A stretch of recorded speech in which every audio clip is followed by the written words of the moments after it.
Olá, meus amigos! Às vezes, as histórias mais dolorosas começam da maneira mais silenciosa, com palavras que parecem inofensivas. Hoje, quero compartilhar com vocês uma jornada sobre confiança, traição e a difícil arte de se reerguer. Uma história que nos lembra que os maiores abalos nem sempre vêm com um grande estrondo. Tudo começou com uma frase tão simples que não soou suspeita na hora. Preciso sair um pouco sozinho para espairecer. Estou me sentindo sobrecarregada. Ela disse isso enquanto lavava uma xícara sem me olhar, como se fosse apenas mais um comentário no meio da nossa rotina. Eu disse que tudo bem, que a entendia, que às vezes a gente precisa de espaço. E eu acreditava de verdade nisso. Pensei que era uma fase, talvez estivesse esgotada com o trabalho ou com o peso da rotina que carregávamos como casal há anos. Mas algo no tom dela, uma calma calculada demais, me deixou com uma pulga atrás da orelha. Não disse nada. Apenas concordei com a cabeça e passei a observá-la com mais atenção nos dias seguintes. Ela começou a se arrumar mais. Não muito, o suficiente para parecer normal. Um pouco de rímel, aquele perfume que costumava guardar para ocasiões especiais, e roupas que antes considerava muito provocantes para sair sozinha. Quando eu perguntava aonde ia, a resposta era vaga. Vou caminhar, vou na livraria, vou pensar.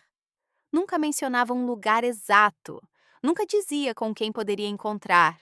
E sempre voltava com aquele sorriso tranquilo que, para mim, parecia mais uma máscara do que um reflexo genuíno de felicidade. Comecei a engolir uma suspeita amarga, daquelas que não vão embora, por mais que você tente se convencer de que está exagerando. Mas eu ainda não disse nada. Que situação difícil de se estar, não é mesmo? Sentir que algo está errado, mas não ter provas, apenas a sua intuição gritando. A gota d'água foi numa quinta-feira à noite. Chovia forte lá fora, e ela saiu mesmo assim, sem guarda-chuva, como se a tempestade não importasse. Aquela indiferença dela me atingiu em cheio. Sentei-me no sofá, vendo as gotas de chuva baterem na janela, sentindo algo se revirar dentro de mim. Decidi que da próxima vez eu a seguiria, não por ciúmes ou por vingança, mas por necessidade. Eu precisava saber se estava ficando louco, se meu instinto estava me pregando uma peça, ou se a minha esposa já não era mais a minha esposa.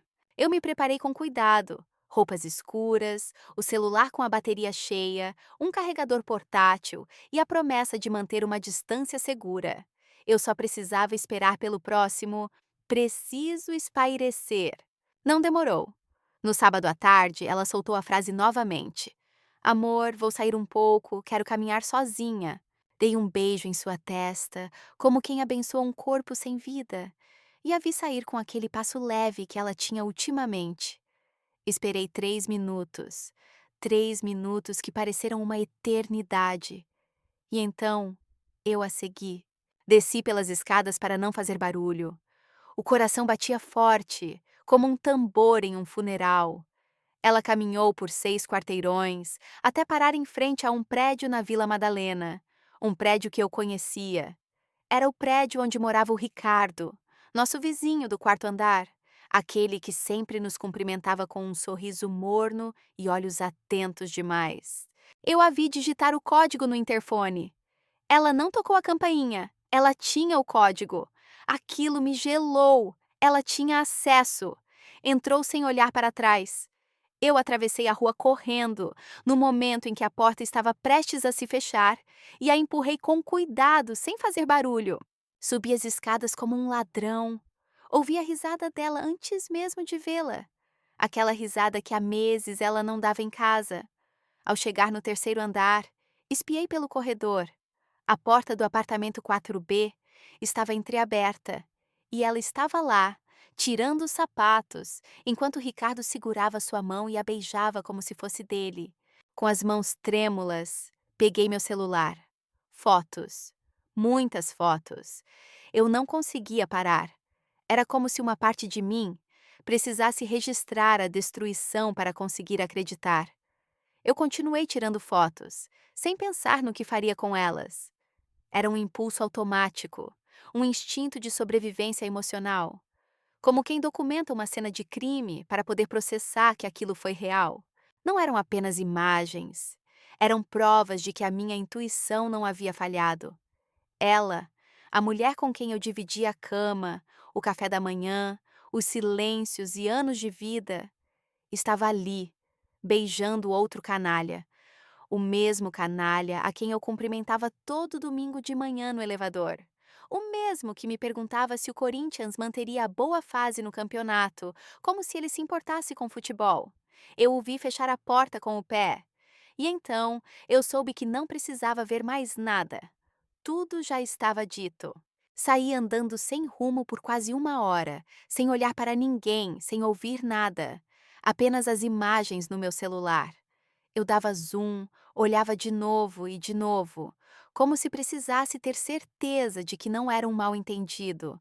Mas não era. Lá estavam os lábios dele no pescoço dela, as mãos dele na cintura dela, o sorriso dela que não era para mim há meses. Eu me perguntei há quanto tempo isso vinha acontecendo. Semanas? Meses? Desde quando eu dormia com uma estranha? Desde quando eu me tornei esse idiota para quem escondem uma vida dupla dentro da sua própria casa? Voltei para casa antes dela. Tomei um banho, troquei de roupa e me sentei na minha escrivaninha. Eu não ia falar, não ia gritar, não ia pedir explicações, não ia cair nesse papel patético. Abri a pasta de imagens e selecionei as 5 mais devastadoras. Ela entrando no prédio, ele abrindo a porta para ela, o beijo, a mão na cintura, os dois entrando pela porta.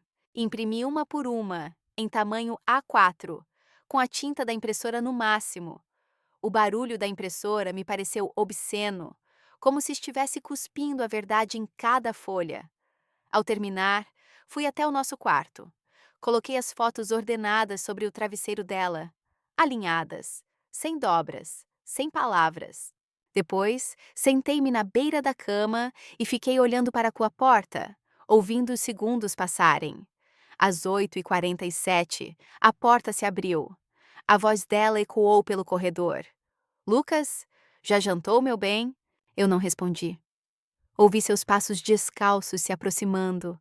Ela entrou no quarto e parou de repente. O silêncio que se seguiu foi mais alto do que qualquer grito. Eu vi o rosto dela endurecer, enquanto suas pupilas percorriam cada imagem com uma mistura de incredulidade e pânico. Ela não disse nada. Ficou ali, de pé, olhando para sua mentira impressa em papel. Eu também não disse nada. Apenas a observei com a mesma calma com que se espera algo queimar até virar cinzas. Depois de um minuto que pareceu uma eternidade, ela se virou e saiu do quarto sem me olhar. Fechou a porta com cuidado, sem bater. Silêncio. Fiquei sozinho com aqueles lençóis que já não tinham mais sentido, com um ar tão denso que era impossível respirar. Não senti alívio. Não senti raiva, apenas um vazio profundo. Eu tinha imaginado aquela cena tantas vezes na minha cabeça, pensado em 1000 maneiras de confrontá-la. E ainda assim, na hora, não havia mais nada a ser dito. Ela já não estava mais ali, embora fisicamente ainda vivesse sob o mesmo teto. Pensem comigo. A infidelidade não é só o corpo. É a risada, a cumplicidade, o código do interfone. E eu havia perdido tudo, sem derramar uma única lágrima. Na manhã seguinte, acordei com o barulho da cafeteira. Ela ainda estava em casa, agindo como se nada tivesse acontecido. Preparava café, torradas e cantarolava baixo. Ela fazia de propósito, como se tivesse o direito de fingir normalidade. Entrei na cozinha e parei na porta. Ela me viu, baixou a voz e me ofereceu uma xícara. Eu não falei nada, não aceitei. Sentei-me à mesa em frente a ela, sem tocar em nada. Ela começou a falar, de forma medida, calculada, com frases de desculpa decoradas. Eu não queria te machucar. Foi um erro, uma crise emocional. Isso não significa que eu não te ame. Palavras ocas que batiam nas paredes e voltavam vazias. Eu a observava como se observa um animal ferido, sem compaixão, apenas com distância. Ela tentou se justificar com o discurso de sempre, que se sentia sozinha, que eu tinha mudado, que a casa tinha se tornado um lugar sem vida. Falou de emoções, de crise, de se redescobrir. Disse que o caso com o Ricardo não tinha futuro. Eu a ouvia como quem assiste a um monólogo desinteressante. Cada vez que ela tentava se aproximar, eu recuava. Eu gesticulei para que não me tocasse. O nojo já havia substituído o amor. Ela me perguntou o que eu queria fazer, e eu finalmente, com a voz seca, respondi: Nada. Só quero que você veja o que fez toda vez que tentar dormir nesta casa. Eu não pedi para ela ir embora. Não ainda. Eu queria que ela se afogasse lentamente na própria culpa, se é que ainda restava alguma. Os dias seguintes foram uma coreografia desconfortável.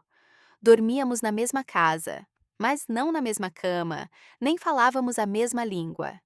Eu me movia como um estranho. Chegava mais tarde do trabalho, comia fora, deixava as luzes acesas. Cada gesto era uma mensagem passivo-agressiva que ela entendia sem que eu precisasse explicar. Às vezes, eu a ouvia chorando baixo no banheiro, achando que eu não escutava. Eu não me importava. Outras vezes, ela me observava com uma tristeza que não me tocava, como se esperasse que eu sentisse algo além de indiferença. Mas não havia mais nada. A dor tinha me transformado em cinzas por dentro. Ela parou de sair sozinha. Movia-se com cuidado pela casa, como se pisasse em cacos de vidro. Deixava bilhetes na geladeira, perguntava se eu precisava de algo, tentava manter viva uma rotina que já era um cadáver. Eu respondia com monossílabos ou com o silêncio.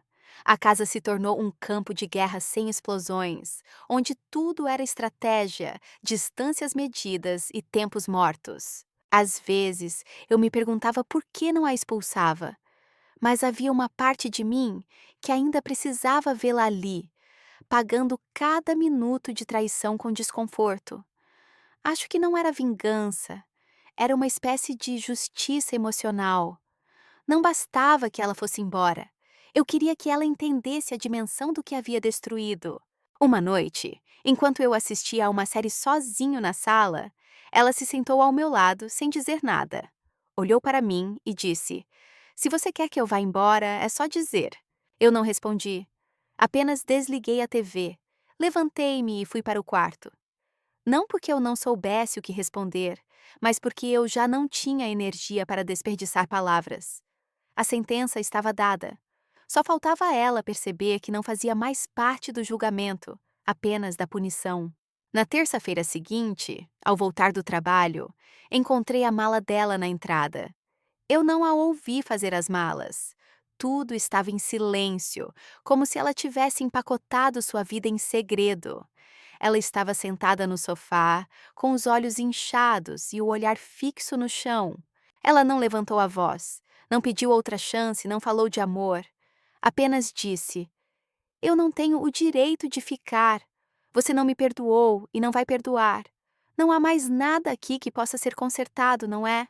Eu fiquei de pé, de braços cruzados, sem me aproximar. Respondi apenas o necessário. Você tem razão, pode ir. Foi a única vez que falei claramente desde aquela noite. E não precisei dizer mais nada. Ela se levantou, pegou a mala e abriu a porta. Pouco antes de sair, ela se virou, como se esperasse que eu pedisse para ela ficar, como se ainda acreditasse que uma parte de mim iria fraquejar. Mas eu me mantive imóvel. Eu a vi desaparecer pelo corredor, arrastando aquela bagagem que pesava mais pelo simbolismo do que pelo conteúdo. Fechei a porta suavemente. Não senti alívio, nem paz, nem vingança. Apenas vazio. A guerra havia terminado, mas os escombros continuavam dentro de mim. Sentei-me na mesma cadeira onde havia imprimido as fotos. Olhei para a escrivaninha como se ela ainda guardasse o cheiro da traição. E percebi que o silêncio era a única coisa que me pertencia agora. As semanas seguintes foram cinzentas. As pessoas notaram a ausência dela, mas ninguém perguntou muito. apenas alguns vizinhos com olhares curiosos. Eu respondia com evasivas. Não queria falar, não precisava da pena deles. O Ricardo? Ele desapareceu do prédio 2 dias depois. Foi embora sem avisar, deixou as chaves na portaria e nem se deu ao trabalho de se despedir. Um covarde. É assim que os terceiros nessas histórias sempre terminam, com o rabo entre as pernas e um silêncio sujo para trás. Eu nunca precisei confrontá-lo.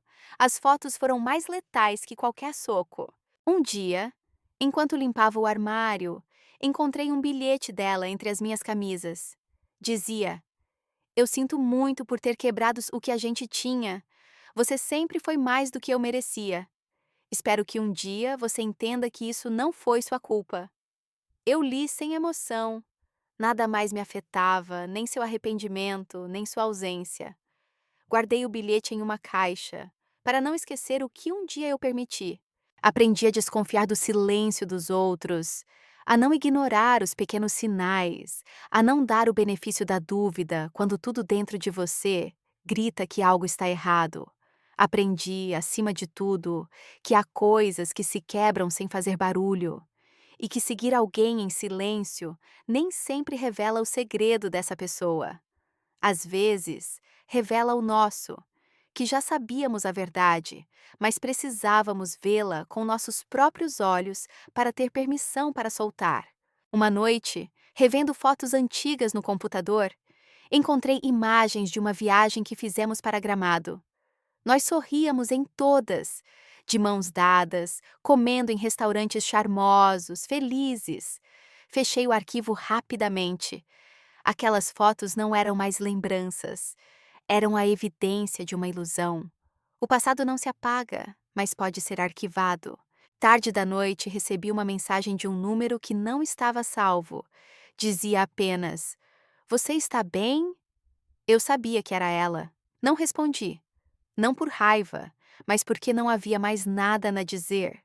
A única resposta que ela merecia já havia sido deixada sobre seu travesseiro, impressa em tinta e papel. Bloqueei o número e me deitei olhando para o teto, com a certeza de que o ponto final não vem com uma conversa. Ele vem quando você não se importa mais em ouvir a explicação. Com o tempo, comecei a me reconstruir.